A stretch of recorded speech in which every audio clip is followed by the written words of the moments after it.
18세기 말 조선 충청도 진천의 들판은 황금빛 물결로 가득 차 있었습니다.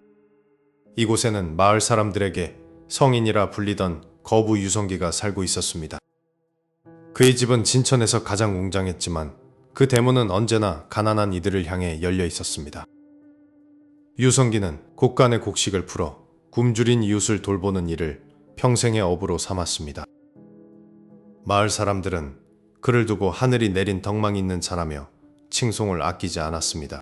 새벽이 오면 그는 가장 먼저 일어나 마당을 거닐며 하루를 시작했습니다. 그의 걸음걸이 하나하나에는 오랜 세월 쌓아온 기품과 여유가 묻어났습니다. 유성기의 저택은 단순히 부의 상징이 아니라 지역 공동체의 중심이었습니다. 노비들조차 그를 진심으로 존경하며 집안일에 정성을 다했습니다. 유성기는 재산보다 사람의 도리를 중요하게 여기는 선비 정신을 가졌습니다. 그는 매일 아침 정갈하게 차려진 밥상을 받으며 감사함을 잊지 않았습니다. 그날도 평소와 다름없는 평화로운 아침 식사가 시작되려던 참이었습니다. 새소리가 정원의 정적을 깨우며 고즈넉한 분위기를 더했습니다. 유성기는 수저를 들며 창밖의 풍경을 지그시 바라보았습니다. 그런데 저 멀리 대문 근처에서 낯선 소음이 들려오기 시작했습니다. 평화롭던 마당으로 한 여인의 거친 숨소리가 침입했습니다. 하인들은 갑작스러운 소란에 당황하며 대문 쪽으로 시선을 돌렸습니다. 먼지 구름을 일으키며 누군가 막무가내로 집 안으로 뛰어들어왔습니다. 나타난 이는 남루한 옷차림에 머리가 헝클어진 낯선 여인이었습니다. 그녀의 등에는 포대기에 쌓인 무언가가 무겁게 매달려 있었습니다. 여인의 눈빛은 초점이 없었으나 무시무시한 광기가 서려 있었습니다. 그녀는 제지하는 하인들을 뿌리치고 유성기가 있는 안채로 돌진했습니다. 유성기의 앞마당은 순식간에 아수라장으로 변해버렸습니다. 하지만 유성기는 수저를 내려놓지 않은 채 그 광경을 묵묵히 지켜보았습니다. 그의 평온한 눈빛은 침입자의 광기와 극명한 대조를 이루었습니다. 진천의 부자로서 그는 수많은 사람을 겪어보았지만 이런 경우는 처음이었습니다. 여인은 마치 짐승처럼 으르렁대며 대청마루 위로 뛰어올랐습니다. 그녀의 거친 손길이 유성기의 깨끗한 옷소매를 붙잡으려 했습니다. 주변에 있던 식솔들은 비명을 지르며 그녀를 끌어내려 했습니다. 그러나 유성기는 손을 들어 하인들을 멈춰 세웠습니다. 걔 아무도 손대지 마라. 이 여인에게도 사정이 있을 것이다. 여인은 그 말을 비웃기라도 하듯 유성기의 밥상을 노려보았습니다. 그녀의 등 뒤 포대기에서는 기분 나쁜 침묵만이 흘렀습니다. 마을 사람들은 유성기의 자비가 이번에도 통할지 숨을 죽이고 지켜보았습니다. 유성기는 여인의 더러운 얼굴을 피하지 않고 정면으로 마주했습니다. 그는 그녀가 짊어진 짐의 무게가 예사롭지 않음을 직감했습니다. 여인의 손이 갑자기 밥상 위의 그릇을 향해 번개처럼 뻗어나갔습니다. 정갈하던 밥상은 한순간에 아수라장이 될 위기에 처했습니다. 하지만 유성기는 눈 하나 깜짝하지 않고 그녀의 다음 행동을 기다렸습니다. 이 여인의 배후에 도사린 거대한 어둠을 그는 아직 알지 못했습니다. 여인이 입을 벌려 괴성을 지르려던 순간 그녀의 등 뒤 포대기가 기이하게 출렁였습니다. 과연 이 여인의 정체는 무엇이며 그녀가 업고 있는 아이는 살아있는 것일까요? 진천의 아침 햇살이 유성기의 고즈넉한 기와집 마당을 따스하게 비추고 있었습니다. 유성기는 평소와 다름없이 정갈하게 차려진 아침상 앞에 앉아 조용히 수저를 들었습니다. 김이 모락모락 피어오르는 하얀 쌀밥과 정성스러운 반찬들이 상 위를 가득 채우고 있었습니다. 마당 한 구석에서는 하인들이 부지런히 비질을 하며 하루의 시작을 알리는 소리가 들려왔습니다.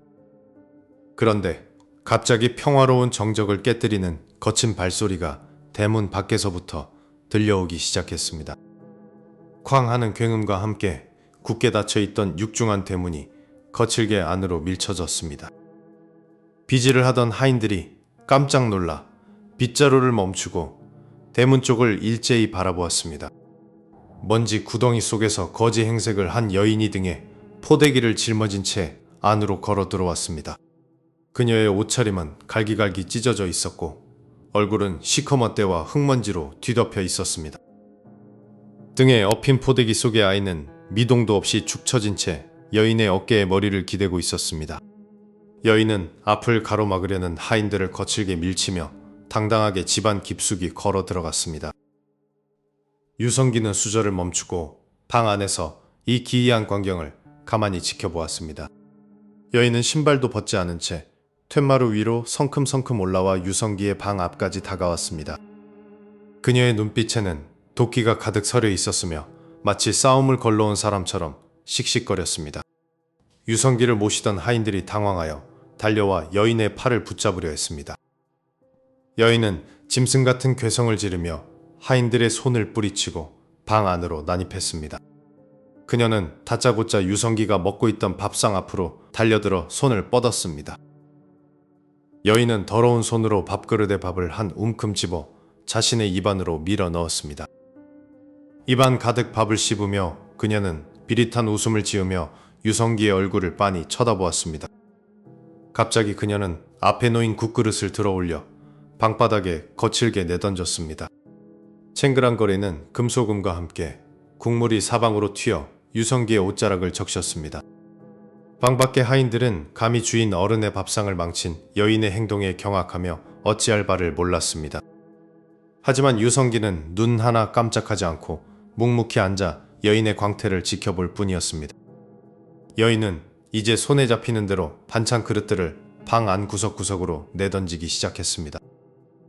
잘 익은 김치 조각들이 벽지에 달라붙어 붉은 자국을 남기며 바닥으로 떨어졌습니다. 여인은 바닥에 흩어진 나물들을 발로 지식이며 유성기를 향해 침을 뱉었습니다. 그녀는 아이를 업은 채로 몸을 좌우로 흔들거리며 기괴한 춤이라도 추듯 비틀거렸습니다. 포대기 속의 아이는 이 소란 속에서도 단 한 번의 울음소리조차 내지 않았습니다. 집안의 수놈이 우두머리 하인 가 몽둥이를 들고 달려와 여인을 끌어내려 했습니다. 깨 섞어라. 유성기가 처음으로 입을 열어 하인을 제지했습니다. 하인은 몽둥이를 든 채 멈춰서서 의아한 표정으로 주인을 바라보았습니다. 얼마나 배가 고팠으면 이리 하겠느냐. 손대지 마라. 유성기가 부드러운 목소리로 말했습니다. 여인은 유성기의 자비로운 말에 코방귀를 끼며 남아있던 밥그릇마저 엎어버렸습니다. 그녀는 유성기의 바로 앞까지 얼굴을 들이밀고는 짐승 같은 숨소리를 내뱉었습니다. 유성기는 그녀의 눈동자 너머에 숨겨진 깊은 원한과 공포를 읽어내려 노력했습니다. 여인은 갑자기 자신의 품속을 뒤적이더니 날카로운 무언가를 만지는 듯한 동작을 보였습니다. 지켜보던 하인들이 다시 긴장하며 그녀를 덮칠 준비를 했습니다. 그러나 그녀가 꺼낸 것은 무기가 아니라 흙이 잔뜩 묻은 정체 모를 부적 조각이었습니다. 그녀는 그 부적을 유성기의 얼굴 앞에 흔들며 알아들을 수 없는 말들을 중얼거렸습니다. 갑자기 그녀는 행동을 멈추고 등에 엎인 아이의 포대기 끈을 고쳐 매기 시작했습니다. 그때 아이의 머리가 옆으로 툭 꺾이며 유성기의 시야에 아이의 창백한 목덜미가 들어왔습니다. 아이의 피부는 살아있는 사람의 것이라고는 믿기지 않을 정도로 차갑고 푸르스름한 빛을 띠고 있었습니다. 유성기는 순간적으로 등골이 오싹해지는 기분을 느꼈지만 겉으로 내색하지 않았습니다. 여인은 엉망이 된 방 안을 한 바퀴 둘러보더니 가래침을 크게 뱉고는 방을 나가려 몸을 돌렸습니다. 잠시만 기다리시오. 빈손으로 보낼 수는 없지 않소? 유성기가 그녀의 뒷모습에 대고 차분하게 불렀습니다. 여인은 멈춰섰지만 돌아보지 않은 채 어깨를 들썩이며 희죽거리는 소리를 냈습니다. 그녀가 짊어진 포대기 밑으로 검은색 액체가 한 방울씩 뚝뚝 떨어지기 시작했습니다. 그 액체에서 풍기는 지독한 냄새는 단순히 상한 음식의 그것이 아니었습니다. 방 안에 퍼진 고약한 냄새가 유성기의 코끝을 강하게 찔렀습니다. 밥상 위로 쏟아진 의문의 액체는 하얀 쌀밥을 누렇게 물들여 버렸습니다. 여인은 광기 어린 눈빛으로 유성기를 뚫어지게 쳐다보았습니다. 그녀는 갑자기 거친 손길로 밥상 모서리를 붙잡고 힘껏 들어 올렸습니다. 요란한 소리를 내며 녹그릇들이 방바닥 여기저기로 나뒹굴었습니다. 바닥에 쏟아진 국물과 밥알들이 뒤섞여 엉망진창이 되었습니다. 밖에서 대기하던 하인들이 소란을 듣고 문 앞으로 달려왔습니다. 하인들은 당장이라도 방으로 뛰어들어 여인을 끌어낼 기세였습니다. 하지만 유성기는 손을 들어 하인들의 움직임을 조용히 제지했습니다. 그는 화를 내는 대신 바닥에 흩어진 음식들을 물끄러미 바라보았습니다. 여인은 여전히 등 뒤의 포대기를 가슴 앞으로 꼭 부여잡고 있었습니다. 포대기 안에서는 어떠한 움직임이나 울음소리도 들리지 않았습니다. 여인은 이번에는 유성기의 의복을 향해 더러운 손을 뻗었습니다. 그녀는 유성기의 비단 옷자락을 붙잡고 거칠게 흔들기 시작했습니다. 입가에 기괴한 미소를 띤 채 그녀는 알 수 없는 소리를 중얼거렸습니다. 유성기는 옷이 더러워지는 것에도 아랑곳하지 않고 가만히 앉아 있었습니다. 그의 눈에는 분노가 아닌 깊은 연민의 감정이 서서히 피어올랐습니다. 여인은 반응이 없는 유성기의 태도에 더욱 기승을 부리며 날뛰었습니다. 그녀는 방 한쪽에 놓여있던 화로를 발로 차서 넘어뜨렸습니다. 화로에서 쏟아진 잿가루가 공중에 흩날리며 매캐한 연기를 냈습니다.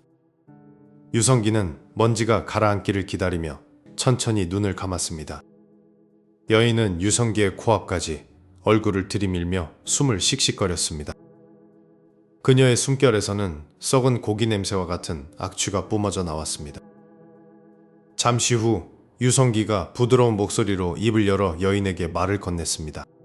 시장기가 너무 심하여 제정신이 아닌 모양이구려라고 그는 말했습니다. 그는 문 밖의 하인들에게 새 밥상을 정성껏 차려오라고 명했습니다. 하인들은 억울한 표정을 지었지만 주인의 명을 어길 수는 없었습니다. 여인은 유성기의 호의를 비웃듯 바닥에 침을 되뱉었습니다. 그럼에도 유성기는 눈 하나 깜짝하지 않고 자리를 지켰습니다. 여인은 갑자기 자신의 등 뒤에 업힌 아이를 쓰다듬기 시작했습니다. 그 손길은 자애로운 어머니의 것이라기엔 너무나 기괴하고 서늘했습니다. 유성기는 그 포대기 틈새로 비치는 검은 형체를 포착했습니다. 그것은 살아있는 아이의 살결이라고 보기엔 너무나 창백하고 딱딱해 보였습니다. 유성기는 무언가 잘못되었음을 직감했지만 내색하지 않았습니다. 곧이어 하인들이 산의 진미가 가득 차려진 새 밥상을 들고 들어왔습니다. 그는 여인에게 직접 수저를 권하며 자리에 앉으라고 손짓했습니다. 여인은 잠시 멈칫하더니 짐승처럼 밥상 앞으로 달려들었습니다. 그녀는 음식을 입안 가득 밀어 넣으며 개걸스럽게 먹어치우기 시작했습니다. 그 광경을 지켜보는 유성기의 마음은 무겁고 복잡해졌습니다. 여인이 식사를 마칠 때쯤 그녀의 품 안에서 기이한 소리가 나기 시작했습니다. 그것은 아기의 울음소리도 사람의 목소리도 아닌 긁는 소리였습니다. 여인의 눈동자가 갑자기 뒤집히며 유성기를 향해 섬뜩한 경고를 던졌습니다. 유성기는 그녀의 등 뒤 포대기 아래로 뚝뚝 떨어지는 검은 액체를 발견했습니다. 그 액체는 방금 전 쏟았던 국물과는 비교도 할 수 없을 만큼 진한 죽음의 냄새를 풍기고 있었습니다. 방 안을 가득 채운 기이한 악취 속에서도 유성기의 눈빛은 흔들림이 없었습니다. 그는 떨고 있는 하인들을 향해 천천히 손을 들어 제지하며 조용히 입을 열었습니다. 유성기는 여인이 뒤집어 엎은 밥상을 보며 안타까운 미소를 지었습니다. 시장한 사람이 밥상을 받았으니 얼마나 경황이 없었겠느냐며 그는 오히려 여인을 두둔했습니다. 그는 부엌일을 돕는 참모에게 가서 따끈한 새 밥상을 다시 차려오라고 지시했습니다. 하인들은 황당한 기색을 감추지 못했으나 주인의 명을 어길 수 없어 서둘러 부엌으로 향했습니다. 유성기는 무릎을 굽히고 앉아 바닥에 떨어진 깨진 그릇 조각들을 손수줍기 시작했습니다. 여인은 포대기를 꽉 쥔 채로 구석에 서서 그런 유성기를 뚫어지게 응시했습니다. 그녀의 등 뒤에 엎인 아이는 미동도 없었으며 오직 방 안에는 무거운 정적만이 감돌았습니다. 잠시 후 김이 모락모락 나는 정갈한 육개장과 흰 쌀밥이 든 소반이 방 안으로 들어왔습니다. 유성기는 여인에게 자리를 내어주며 어서 앉아 식기 전에 먹으라고 권했습니다. 여인은 유성기를 한번 째려보더니 마치 굶주린 짐승처럼 허겁지겁 밥을 먹기 시작했습니다. 그녀의 손가락 끝은 흙먼지로 가득했고 파풀이 입가와 옷자락의 사방으로 튀었습니다. 유성기는 그 불쾌한 광경을 피하지 않고 묵묵히 지켜보며 인내심을 유지했습니다. 국물이 목에 걸려 여인이 컥컥거리자 유성기는 직접 시원한 물 한 사발을 건넸습니다. 물을 받아 마신 여인의 눈동자가 잠시 흔들리며 유성기의 인자한 얼굴을 쳐다보았습니다. 하지만 이내 그녀는 다시 거친 표정을 지으며 빈 그릇을 바닥으로 밀어버렸습니다.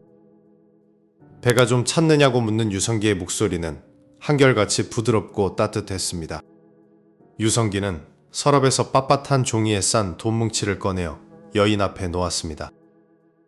이것은 얼마 안 되는 여비이니 아이를 데리고 가다가 요긴한 곳에 쓰라고 말했습니다. 여인은 그 돈을 보더니 믿기지 않는다는 듯이 손을 떨며 돈뭉치를 움켜쥐었습니다.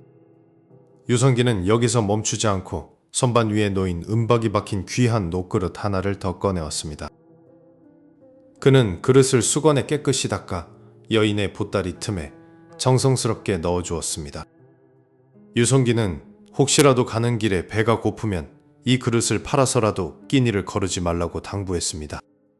여인은 생전 처음 겪는 과도한 친절에 잠시 넋을 잃은 듯 멍하니 유성기를 바라보았습니다. 그녀는 무슨 말인가를 하려다가 입술을 굳게 다물고는 갑자기 몸을 돌려 방을 나섰습니다. 마당으로 내려선 여인은 뒤도 돌아보지 않고 대문을 향해 빠른 걸음으로 걸어갔습니다.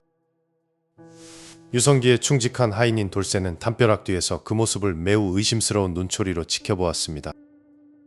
돌쇠는 주인의 재산을 저런 정체 모를 여인에게 함부로 퍼주는 것이 도무지 이해되지 않았습니다. 특히 여인의 등 뒤에서 풍기던 그 기괴한 냄새가 돌쇠의 코끝을 계속해서 자극했습니다. 무언가 큰일이 벌어질 것만 같은 예감의 돌쇠는 주인의 허락도 없이 그녀를 뒤쫓기로 결심했습니다. 여인이 대문을 나서자 돌쇠는 거리를 두고 몰래 담벼락을 따라 이동하며 그녀의 뒤를 밟았습니다. 여인은 마을 사람들의 시선을 피하려는 듯 자꾸만 구석진 골목으로 몸을 숨기며 나아갔습니다. 마을 끝자락에 다다르자 여인은 인적이 드문 숲길로 발걸음을 옮기기 시작했습니다. 숲으로 들어서자마자 기온이 급격히 떨어지는 듯 돌쇠는 몸에 오한이 돋는 것을 느꼈습니다. 여인은 숲속 깊은 곳으로 거침없이 들어갔고 돌쇠는 나무 뒤에 숨어가며 추적을 이어갔습니다. 그런데 갑자기 여인이 가던 길을 멈추고 등 뒤의 포대기를 거칠게 풀어헤치기 시작했습니다.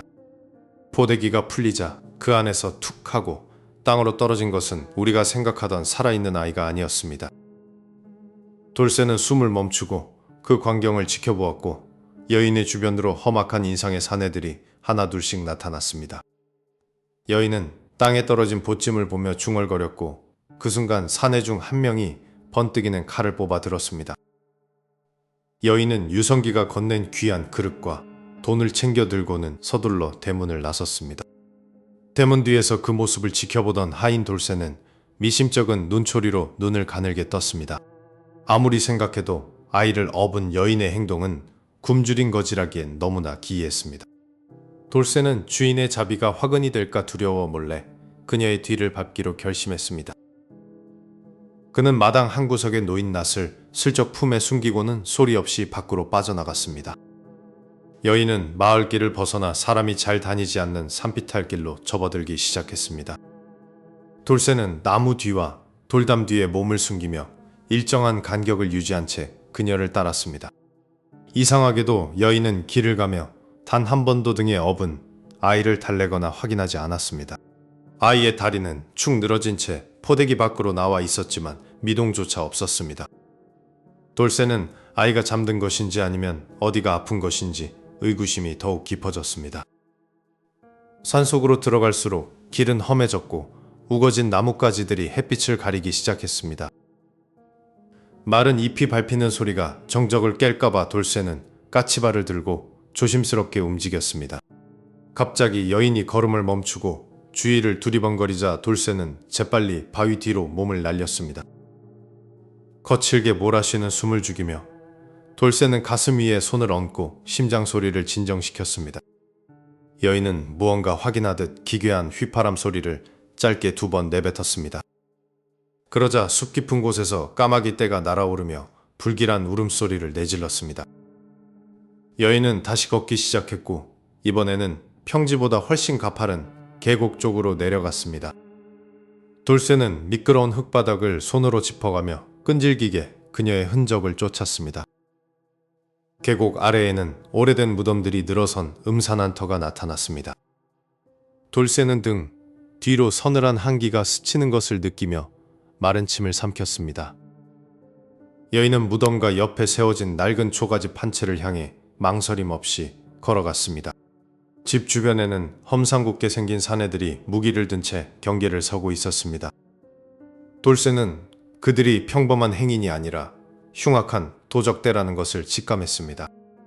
여인이 다가가자 사내 중 하나가 거친 목소리로 그녀를 불러 세웠습니다. 어떻게 됐나? 진천의 유성기 집을 아주 거덜내고 왔겠지. 여인은 아무 말 없이 등에 업은 포대기를 풀기 위해 매듭을 만지작거렸습니다. 돌쇠는 나무 뒤로 더 바짝 몸을 붙이며 그들의 대화를 하나도 놓치지 않으려 애썼습니다. 그 노인네가 성질을 부리며 널 때렸느냐? 아니면 관가에 고발했느냐? 여인은 고개를 저으며 품 안에서 유성기가 준 돈주머니를 꺼내 사내에게 던졌습니다. 이게 전부인가? 우리가 시킨 대로 그 노인네를 공경에 빠뜨리지 않았단 말이냐?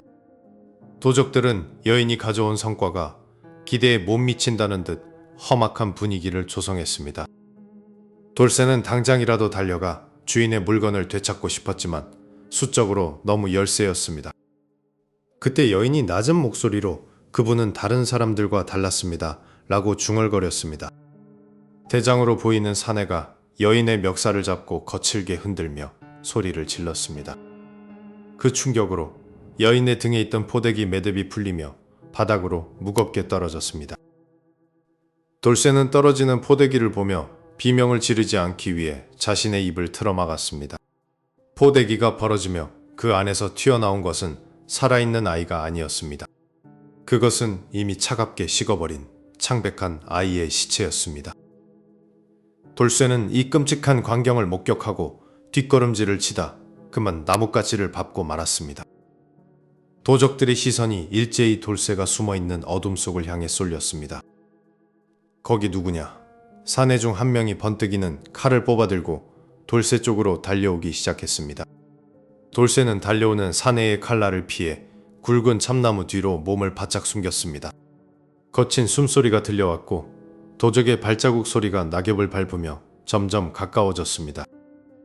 그 순간 숲 깊은 곳에서 여인의 날카로운 목소리가 들려와 사내를 멈춰 세웠습니다.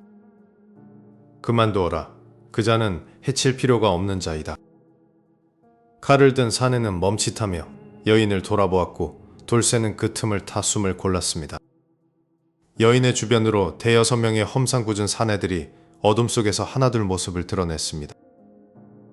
도적의 우두머리로 보이는 덩치 큰 사내가 여인에게 다가가 그릇 꾸러미를 낚아챘습니다.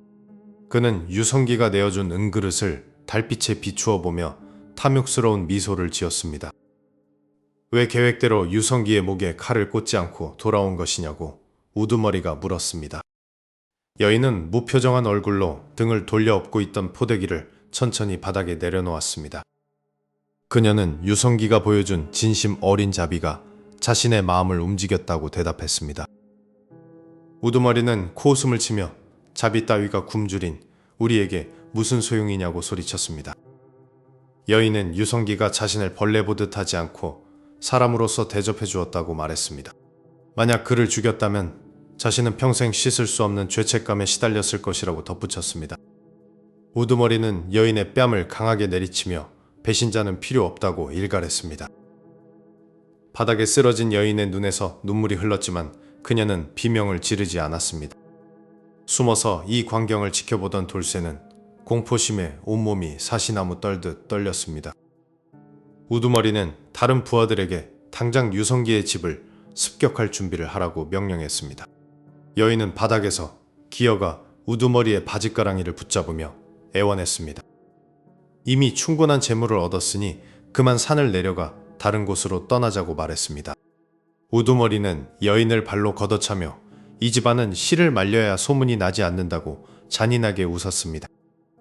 돌쇠는 이 사실을 주인님께 알려야 한다는 생각에 도망칠 기회를 엿보았습니다. 하지만 여인은 다시 일어나며 숨겨둔 마지막 카드를 꺼내듯 우두머리를 불렀습니다. 만약 유성기를 건드린다면 관가에 넘길 증거를 이미 숨겨두었다고 그녀가 경고했습니다. 도적들은 당황하며 술렁이기 시작했고 우두머리의 눈빛이 흔들렸습니다. 여인은 자신이 죽더라도 동료들이 모두 교수형에 처해질 것이라며 쐐기를 박았습니다.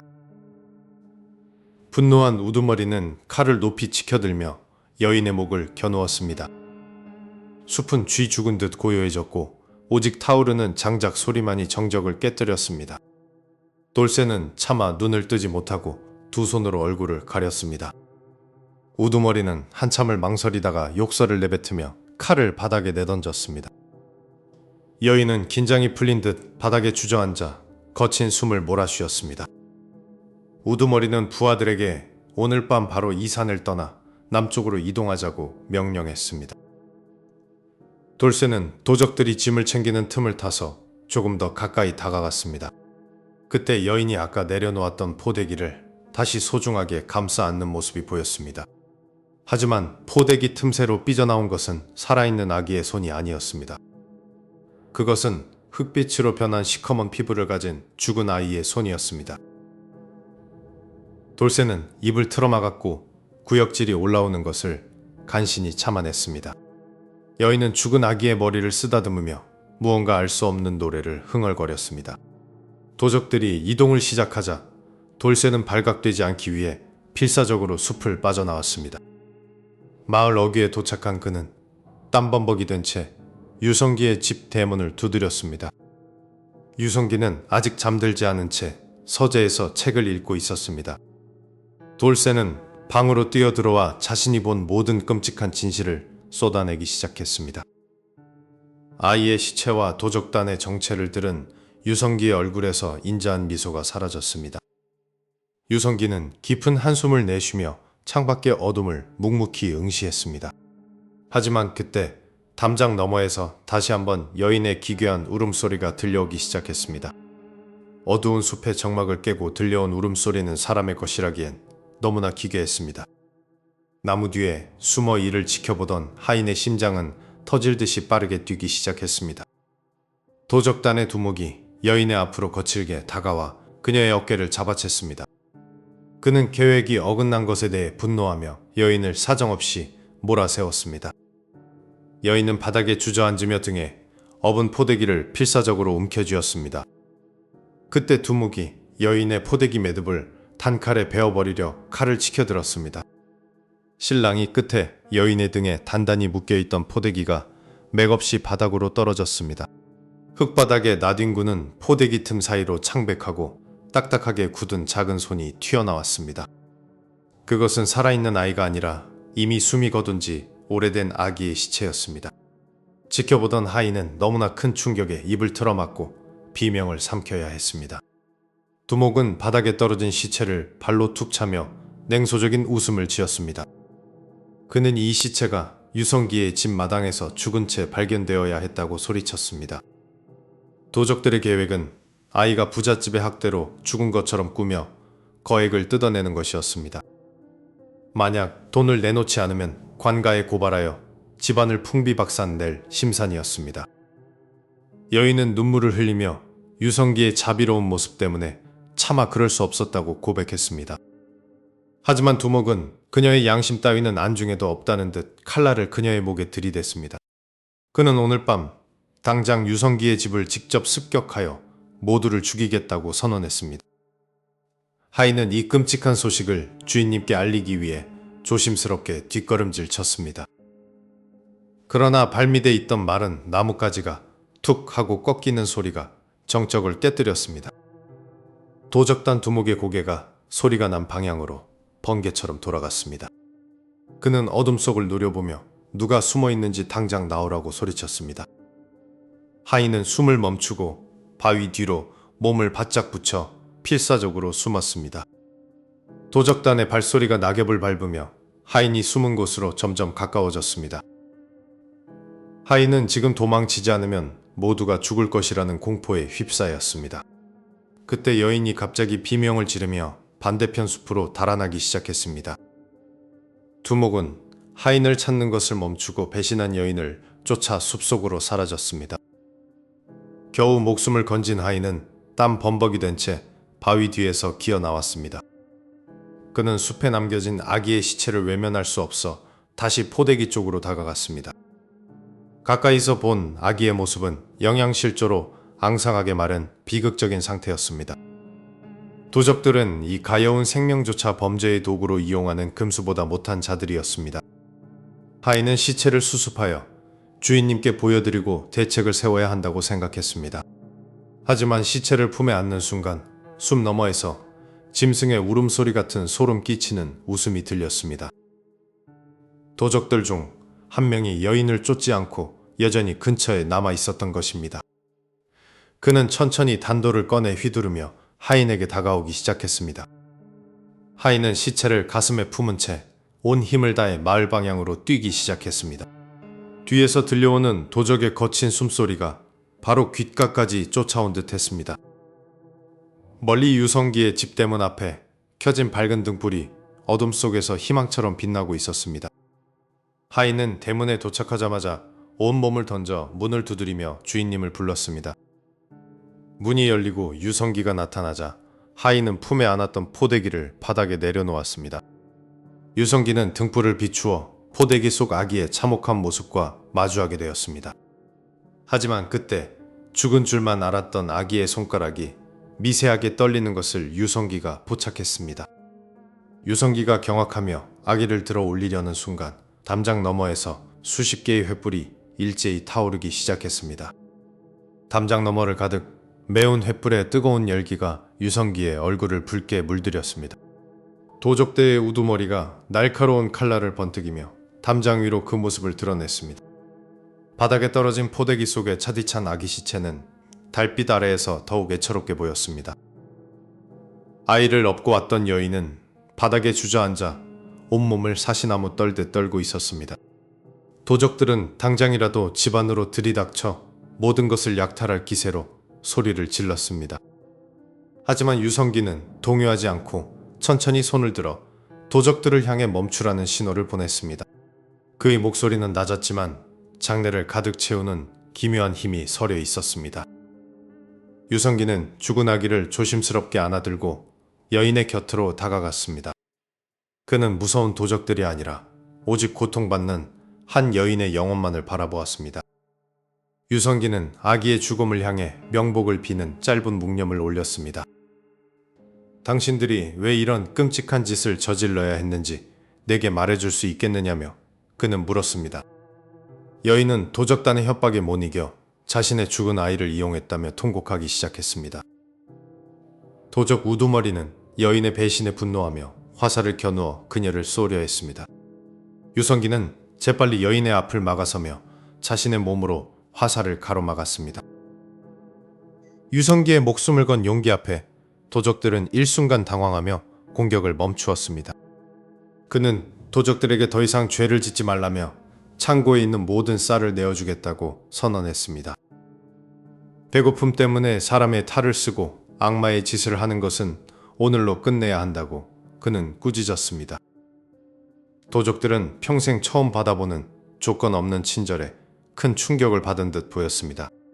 그들은 무기를 내려놓고 하나둘씩 담장에서 내려와 유성기 앞에 무릎을 꿇었습니다.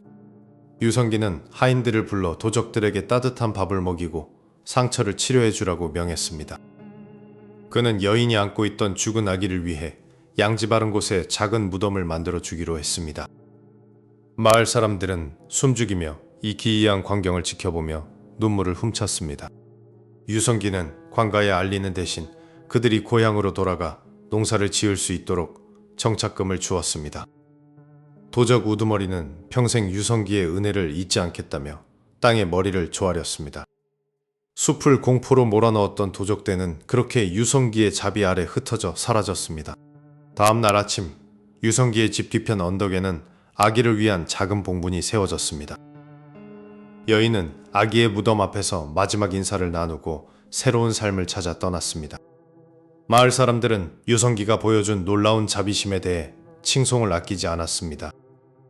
유성기는 평소와 다름없이 집 마당을 쓸며 조용히 일상을 시작했습니다. 그는 자신이 한 일이 대단한 것이 아니라 인간으로서 당연한 도리였다고 생각했습니다. 진천 마을에는 더 이상 밤을 두려워하는 사람이 없게 되었습니다. 아이들의 웃음소리가 다시 골목마다 울려 퍼지기 시작했습니다. 유성기의 곡간은 여전히 넉넉했고 그의 인심은 더욱 깊어만 갔습니다. 진정한 부는 재물을 쌓는 것이 아니라 사람의 마음을 얻는 것이라는 교훈이 마을에 퍼졌습니다. 세월이 흘러 유성기의 이야기는 하나의 전설이 되어 후세에 전해졌습니다. 바람이 부는 날이면 언덕 위의 아기 무덤가에는 이름 모를 들꽃들이 피어났습니다. 유성기는 죽는 순간까지 그날 밤의 비밀을 가슴속에 묻어두었습니다. 그의 숭고한 정신은 차가운 칼날보다 강한 용서의 힘을 보여주었습니다. 이제 진천의 하늘은 그 어느 때보다 맑고 푸르게 빛나고 있습니다. 자비로움이 빚어낸 기적은 우리에게 진정한 인간다움이 무엇인지 다시금 일깨워줍니다.